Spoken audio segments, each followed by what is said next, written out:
Hello people, this is Surinder. I've been working as a software engineer for the past 6 years, and I've worked with different technologies and different frameworks over the years. This will be my first YouTube video.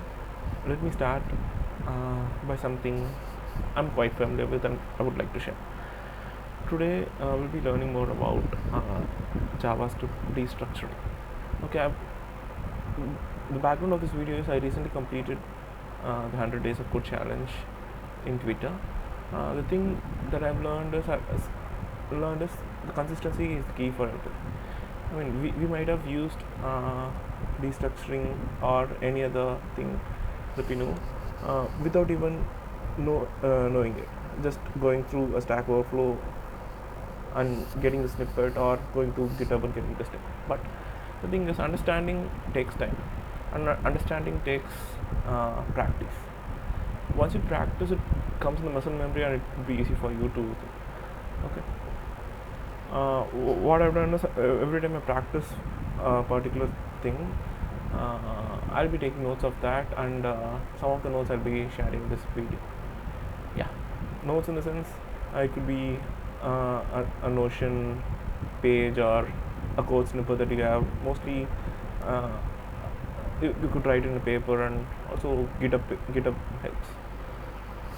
Okay, as a reference point for the future videos. Okay. Here first, let me open a terminal for you. I've already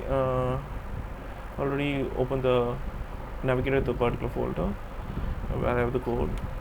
I'm trying to open the terminal here. Okay, you see here I have something already written for this. Okay, let me just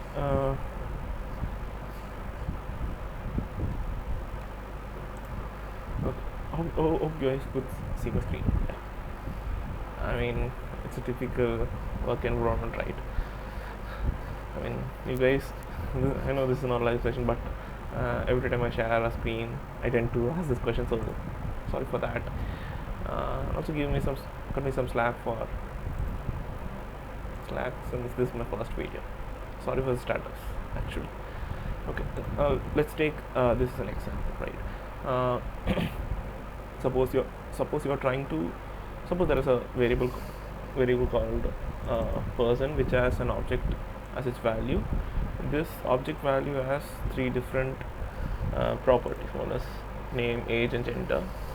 And if you're trying to extract the values as a separate variable for different use cases, right? This is a simple use case, but conventionally what we do is we'll be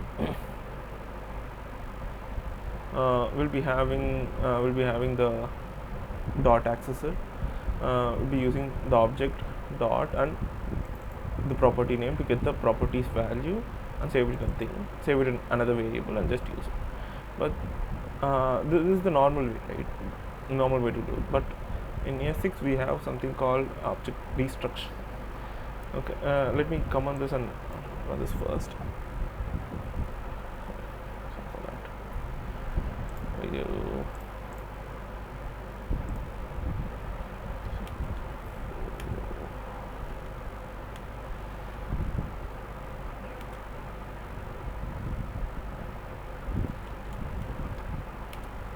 Forgot the question, sorry for that. If we run that, we'll be getting John Doe 25 mail using these variables. But the other this is destruction. I mean, this is the conventional way. Once we could do this as using the destructuring as well. Destructuring is nothing but accessing the I mean, we have a structure to the variable, structure to the object, right? We are destructuring the value and assigning to a different variable. Destructuring in the sense it's taking a part of it and making it act on its own, something like that. Here the person, from the person object, I'm trying to extract name, age, and gender. This might be a simple syntax, but it could be confusing to the user as well. Here what happens is by default, while destructuring a particular object using the property, the variable name the variable created would have the same name as the property name. Say here I'm trying to extract age, name, and gender. Now three variables would be created. Which have the value of person's name, person's age, and person's gender. Okay, let me try to run that for you. I will be getting the same thing. Okay, this is destructuring of objects in JavaScript. Sorry for that. And the next thing is here, as I said, right, the variables will be created with the name of the the name of the proper name. There might be use cases where you'll be having two persons and trying to access the names of the two persons as separate value. If we don't have the luxury to create a variable name as we wish, it's next to useless to destructure this one, right? I mean, in that scenario. So that's when destructuring with aliases come in. Suppose I have two persons, John and Jane. The name is John Doe and Jane Doe respectively, and the genders are male and female, something. Yeah. What here what we are trying to do is we are again trying to destructure the things, but with the colon syntax. What you are trying to do is we'll be assigning a variable name to them. This means this destructure value of name would have this accessor, I mean variable name. Yeah, this destructured property will be stored in this particular variable name. That is what is happening here. So it's nothing but if you're familiar with SQL or any SQL sequential query language, you'll be having knowledge as the aliases, right? The same applies here. We are extracting the name property from John and assigning it a variable name of full name of John, and the same thing applies to Jane as well. We have these two things. Now if I run those things, you could see that John Doe is 25 and John. This is simple, right? One more thing is you might have a question like, if it is a dynamically generated and if I have a third property, I mean third variable which has a value of an object, doesn't have the particular property that we need. In that time, what we would get is if I try to remove Jane Doe's name, right, what would happen is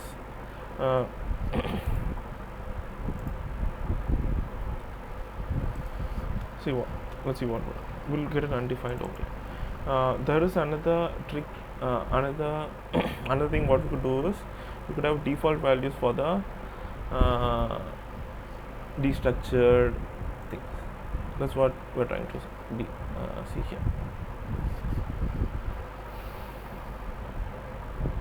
See, if you have a method called welcome user, which takes in a particular variable as an argument. With this argument, what you're trying to do is we're trying to extract the user's name and the topics that he knows. Suppose there might be scenarios depending on the use cases where we can have the username or we cannot have the username, right? So at the time where we could give the default default values. Default values are nothing but when the value is undefined, this value will be taken. Suppose if in the first example I have the name of John Doe and the topics we have here, and then in the second welcome users call we don't have the name property. So what happens here is during the second welcome users function call, this name property would be undefined. When it's undefined, the particular value will come. Okay, so let's run this and check. See here, Anonymous has subscribed to the following topics. You might have the question like, if it's null or something, then what would happen? I mean, I do have the same question. I haven't tried out yet. Let us try that. Let me save this and run again. See here. The thing is, with the default destructure, I mean destructuring the default values, right? This will take in only when the particular property is undefined. If it's null or something other than undefined, it will take the property that is passed. Sounds good, right? Yeah.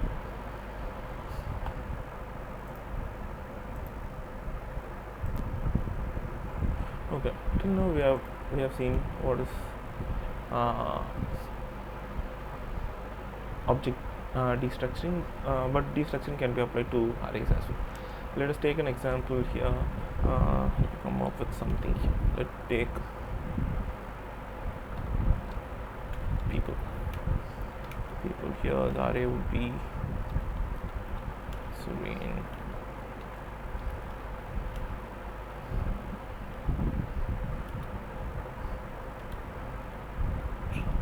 Okay. Suppose if we need to extract the first two elements of the array, what we would suppose in that scenario, what we can do is we could extract.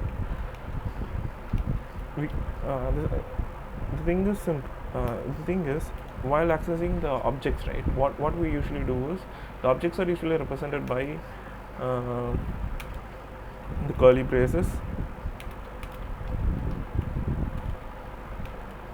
Object and square braces represents the arrays. Okay, it's simple, right? So while destructuring an object, we have to use the curly braces, and destructuring an object array, we have to use the square braces. Suppose if we need to access the first two things, person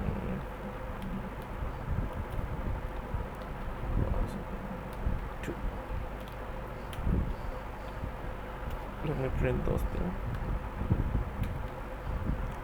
I've been using a Flutter recently, so I'm trying to type print here.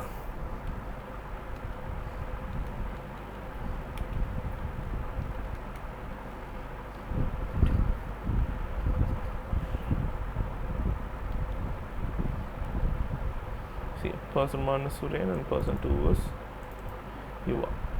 Suppose what happens when we have only one element and we're trying to access two positions? Can you guess this? See, person 2 would be undefined here. So the thing is, what the point I'm trying to make is we could have we could have a default value for this.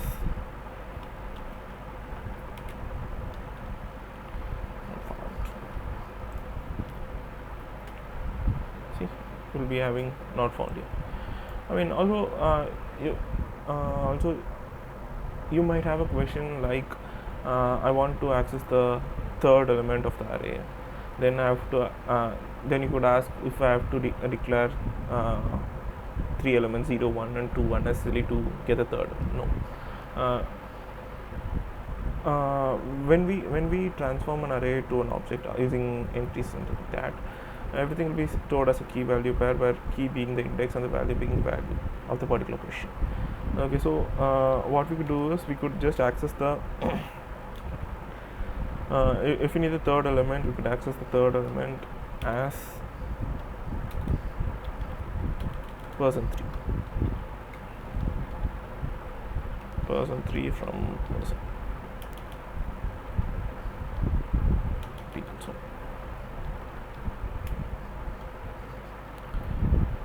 okay, now if we're trying to print person 3, I have two more randomness SV. Let's check if this works. See, it doesn't work because the third position, let's try to understand the arrays, right? The first position is 0, 1 and 2, so it won't be printed. It's obvious, right? So unknown. Right, try to print that, we're getting unknown.